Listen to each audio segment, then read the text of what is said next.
Salut tout le monde, c'est Ellie. Aujourd'hui je vous retrouve pour une vidéo un petit peu spéciale puisque c'est une vidéo pour vous parler du bullet journal. Alors il y a beaucoup de vidéos à propos de ça en ce moment et comme je suis un mouton et que j'en ai fait un récemment, je me suis dit que j'allais vous le présenter. Alors qu'est-ce que c'est le bullet journal? C'est une sorte d'organisateur de vie, un petit peu un agenda amélioré on va dire. Enfin moi je le vois comme ça en tout cas, c'est un agenda amélioré où on peut mettre un peu tout ce qu'on a envie. Et ça évite d'accumuler plein de carnets, plein d'agendas, plein de choses comme ça. Alors mon bullet journal, je ne le fais pas dans un carnet, je le fais dans un organiseur. C'est un Covadis celui-ci que j'ai un petit peu abîmé en le mettant dans mon sac à main d'ailleurs, mais bon. Voilà, un Covadis. Il y a une marque qui est bien connue aussi pour ça, c'est le Filofax. Et donc ça se présente comme ça avec une couverture épaisse en cuir, une ouverture. Et vous avez l'intérieur qui est avec des anneaux comme les classeurs. Donc ici dans mon bullet journal, j'avais d'abord une pochette transparente et puis j'ai eu envie de mettre des petits confettis en forme d'étoile et puis un petit cœur en paillettes, voilà. Je vais sûrement le remplir et mettre d'autres choses dedans, mais bon voilà. La page de présentation de mon bullet journal. Bon, qui n'est pas très jolie, hein, mais bon, j'avais pas trop d'idées et puis j'ai eu envie de le faire comme ça, voilà, tout simplement. Ici, j'ai mes clés.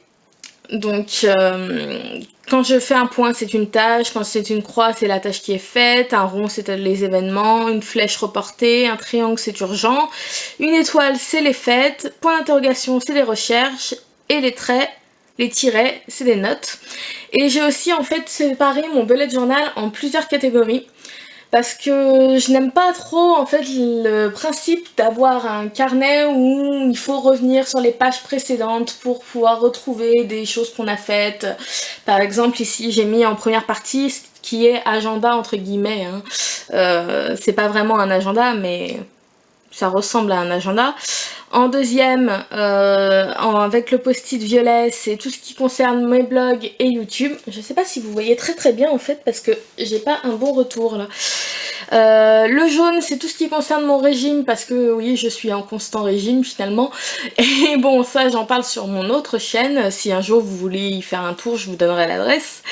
Et le quatrième, pardon, c'est en bleu, tout ce qui est inspiration, donc quand j'ai des idées, quand j'ai des envies, quand je le mets dedans.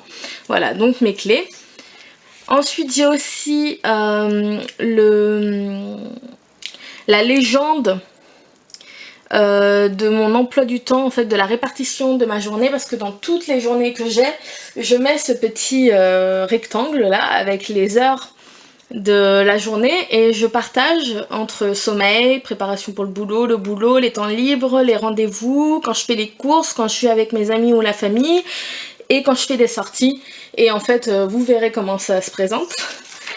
Et enfin, on débarque sur 2016, le côté agenda. Donc dedans j'ai des petits intercalaires transparents comme ça, donc ça me sert bien pour partager mon bullet journal en plusieurs catégories. Et donc le rose c'est l'agenda avec 2016 et j'ai commencé en juin. Donc d'abord j'ai mis le récap de l'année pour pouvoir voir par exemple si je prévois un truc en juillet, voir quel jour c'est, voilà, le récap de toute l'année.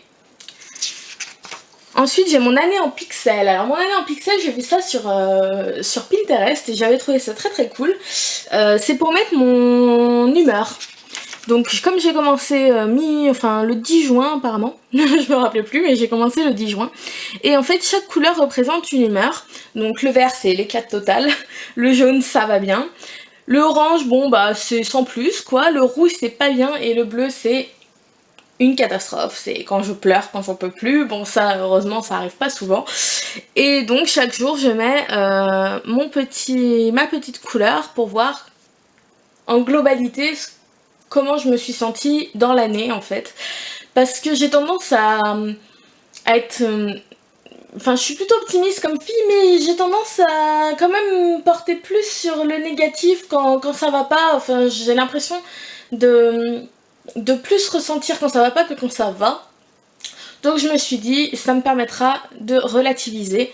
Et donc j'ai mon petite année en pixels. On commence donc le mois de juin, toujours avec mon petit intercalaire pour séparer en fait ce qui est de l'année et ce qui est des mois. Et mon mois de juin avec, ici, c'est le récap du mois, avec mes rendez-vous, avec les événements, les anniversaires. Enfin, j'ai mis un petit code ici, voilà, en orange c'est les événements, en rose c'est mes rendez-vous, en violet c'est quand je vois les amis, le jaune c'est la famille, et donc le vert c'est les anniversaires. Et par exemple, vous voyez, là j'ai mon ami Geoffrey qui avait son anniversaire le 21 juin. Quand je les vois aussi, mes amis, voilà, je marque. On a fait le début de l'euro en famille à la maison, donc j'ai mis l'événement quand même, début de l'euro, c'est quelque chose. Et puis comme c'était avec la famille, j'ai mis aussi mon petit point jaune, le gala de ma nièce, enfin des choses comme ça. Et ici, j'ai les objectifs du mois. Donc là j'ai mis des petits objectifs pour l'instant parce que j'ai pas envie de faire des trop gros, me fixer de trop gros objectifs que de toute façon je tiendrai pas. Donc là j'ai reprendre mon régime, reprendre la lecture parce que j'enchaîne les pannes de lecture et mettre de l'argent de côté. Donc c'est mes objectifs du mois de juin. On est presque on est fin juin, on est presque en juillet, mais voilà, y a quelques trucs qui sont faits déjà, je suis bien contente. Et ensuite, on a les journées. Donc j'ai la date, mon petit emploi du temps avec la répartition de mon temps. J'ai mis la météo parce que j'aime bien faire des dessins de météo. Et puis tout ce que j'ai à faire ou les événements qu'il y a. Donc là, il y a des croix parce qu'au départ, il y avait des points, hein, mais comme je les ai faits, j'ai mis ma croix. L'événement, c'est un rond. Ici, je devais nettoyer ma cuisine et je l'ai pas fait, j'ai reporté, donc j'ai mis une flèche pour reporter. Et en fait, c'est ainsi de suite, comme ça, pendant tous les jours, en fait. Je mets ce que j'ai à faire, ce que je reporte, les événements, tout ça. Et voilà, avec ma petite météo, j'aime bien, je sais pas, c'est pas tous les jours très très joli, mais bon, voilà. Et là, c'est aujourd'hui, quand je vous tourne cette vidéo, c'est le samedi 25 juin. Donc j'ai encore rien fait parce que je suis une grosse flemmarde et qu'aujourd'hui c'est samedi, hein. Mais voilà, j'ai plein de choses à faire. Et j'ai mon petit, pour me retrouver, j'ai ma petite règle en fait qui me sert bien pour tracer mes traits, hein, mais qui a aussi, comme vous voyez, le petit today là, et ça me permet en fait d'aller directement au jour. Je l'ai cassé donc je vais m'en reprendre une, mais voilà, je trouve ça bien pratique. Après bon, j'ai des pages vierges et j'ai déjà commencé à faire juillet pour pouvoir rentrer mes comment on appelle ça, mes événements, les anniversaires et tout ça, donc voilà. J'ai pas mal d'anniversaires en juillet, j'ai des soirées prévues, des choses comme ça. Et justement, je voulais vous montrer ce jour-là, parce que comme si je fais une soirée cocktail, j'ai aussi mis tous les cocktails que j'allais faire, et derrière, j'ai la liste des courses que je dois faire. Donc voilà, comme vous voyez, le bullet journal, on peut mettre un peu tout. Si vous savez que tel jour, vous avez besoin d'aller faire vos courses et que vous voulez mettre votre liste, vous pouvez le faire. Voilà. J'ai déjà fait août aussi parce que j'ai des anniversaires à prévoir et tout ça, enfin voilà, ainsi de suite. Pour la partie agenda, c'est terminé.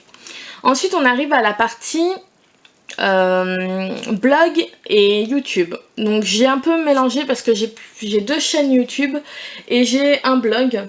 Et je mélange un peu dedans parce que voilà, c'est pas très très important. Et par exemple, là, j'ai mes idées de vidéos. Donc la vidéo du bullet journal, mes carnets minceurs que je fais sur mon autre chaîne, et puis il y a d'autres vidéos qui vont être mises bientôt, enfin d'autres idées qui vont être mises bientôt. Pour l'instant c'est vrai que comme je suis un peu absente de la chaîne, j'y réfléchis pas beaucoup, mais vu que j'ai enfin repris la lecture, je vais pouvoir y réfléchir et remplir aussi cette partie-là. Voilà, j'ai ici les livres que j'ai lus, et que je n'ai pas encore chroniqué. Ici les séries, là les films, alors en ce moment je vois pas beaucoup de films donc c'est vide, hein. Et puis les animés, parce que je me suis mis à regarder beaucoup d'animés avec mon chéri, et du coup j'ai noté aussi pour vous en parler dans mes points culture, qui au départ je voulais faire au départ tous les mois, et que finalement je vais faire un peu aléatoirement selon ce que j'ai vu ou ce que j'ai fait. Voilà, on arrive à la partie régime, donc avec mon petit post-it jaune, et je l'ai appelé objectif minceur parce que j'aime pas trop le mot régime, hein. Et donc j'ai fait mon calendrier des fruits, un calendrier des légumes, mes mensurations chaque semaine, donc là bon il n'y a que 4 semaines mais ça va être mis après petit à petit, ma courbe de poids, que j'espère voir descendre rapidement, hein, n'est-ce pas? Mais pour l'instant, je viens de la commencer, elle est là, hein, il y a 2 points seulement, d'ailleurs j'aurais dû me peser aujourd'hui, j'ai oublié. Et voilà. Ah non, j'allais oublier. Pour que ce soit plus visuel, j'ai aussi une partie poids à perdre et poids perdu. Donc j'ai mis tout le poids, chaque rond là, ça représente 1 kilo que je dois perdre, qui est dans un bocal. Et j'ai mon bocal vide à côté pour le poids perdu et à chaque fois que j'aurai perdu 1 kilo, je vais l'enlever de ce bocal pour le mettre dans ce bocal là. Et enfin, j'ai ma partie inspiration. Donc là, j'ai mis des séparateurs, des bannières, des choses comme ça. Et je ne vous montre pas l'autre parce que en fait c'est des idées que j'ai, des idées professionnelles, des idées personnelles que j'ai à faire, que je peux aussi noter là-dedans. Que je pourrais vous le montrer, je m'en fous. Ouais, mais je veux pas qu'on me pique mon idée. Enfin voilà, pour vous montrer que le bullet journal, on peut mettre un peu tout ce qu'on veut. Moi c'est vrai que je ne le fais pas sur un carnet parce que je n'aime pas avoir des pages en plein milieu. Je préfère que ce soit séparé par mes intercalaires, par mes post-it, et pour retrouver un peu tout facilement, plutôt que de devoir aller chercher, fouiller dans les différentes pages. Et je trouve ça vraiment très très pratique de le faire dans un organiseur. Je sais pas si on dit un organiseur ou un organisateur. Non, c'est un organiseur. Je trouve ça très pratique de le faire dans un organiseur, donc je vais continuer à le faire comme ça. Et puis je pense que je vous ferai un bilan à la fin de l'année pour voir ce qui m'a plu, ce qui m'a moins plu aussi dans le bullet journal. Et j'espère en fait pouvoir le continuer, réussir à le continuer sans me lasser en fait. J'ai tendance à me lasser des choses. Mais là vraiment c'est quelque chose que j'adore faire des listes, je note à peu près tout le temps, partout, et c'est vrai que là ça me permet de concentrer tout ça et d'avoir une seule chose à trimballer dans mon sac, qui prend pas tellement de place. En plus les carnets, les gros carnets, ça prend beaucoup de place, alors que ça voilà c'est un petit format, donc je peux facilement le trimballer, et ça je trouve ça vachement pratique, et c'est pour ça aussi que j'ai voulu faire mon bullet journal dans un organiseur. Voilà, c'est tout pour le moment. J'espère que cette vidéo vous aura plu. Dites-moi si vous faites un bullet journal, montrez-moi des photos, faites des vidéos, je sais pas, mais moi j'adore regarder, je traîne tout le temps sur Pinterest ou sur Instagram pour regarder ce genre de choses, et voilà, donc si vous en faites, ou si vous avez envie d'en faire, ou si vous hésitez et que vous voulez des conseils, je sais pas si je pourrais vous donner de très bons conseils, mais on peut toujours voir, n'hésitez pas à me le dire dans les commentaires. Voilà, en tout cas j'espère que la vidéo vous a plu, je vous fais de gros bisous et je vous dis à très bientôt dans une nouvelle vidéo. Bye!